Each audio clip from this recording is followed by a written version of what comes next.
Did our ancestors see dinosaurs in person?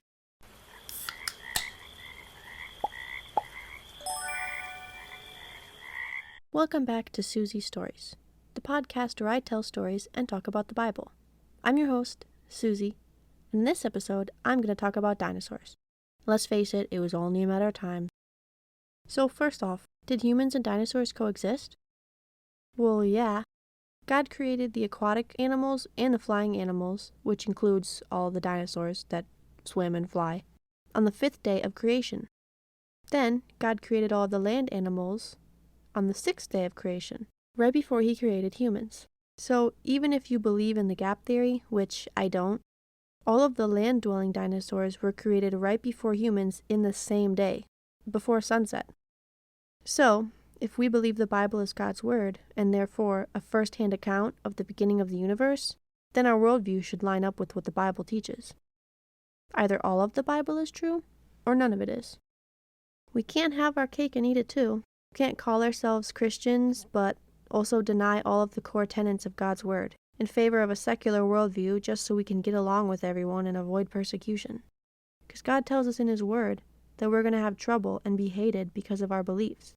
So if we've never faced any sort of persecution or opposition because of our faith, maybe we water down the exclusivity of salvation, or even water down the gospel to a point where it loses its substance.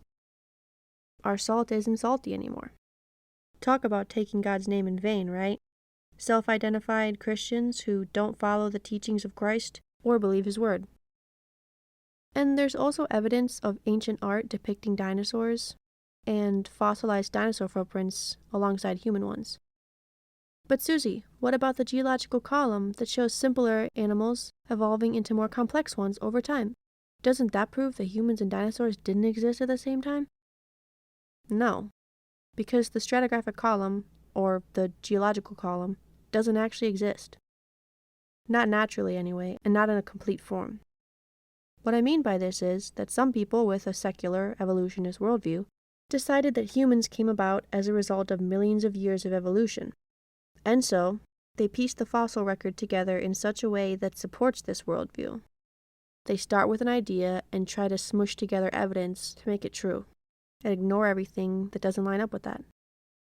But layers of fossils, starting with the simplest animals and going all the way up to humans, doesn't exist in reality, only in quote-unquote scientific illustrations and notions.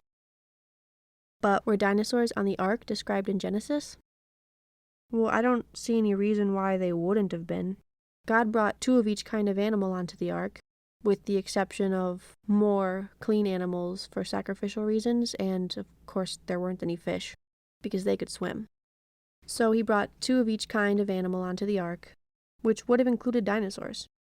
And I don't think old animals were the ones chosen to go on board the ark. Since their purpose was to repopulate the earth, it would make more sense to me to bring the younger ones, because they would have more life left in them. So yes, unless there was some sort of mass extinction event that took place right before the global flood and affected only the dinosaurs, it's safe to say that the dinosaurs were included on Noah's Ark.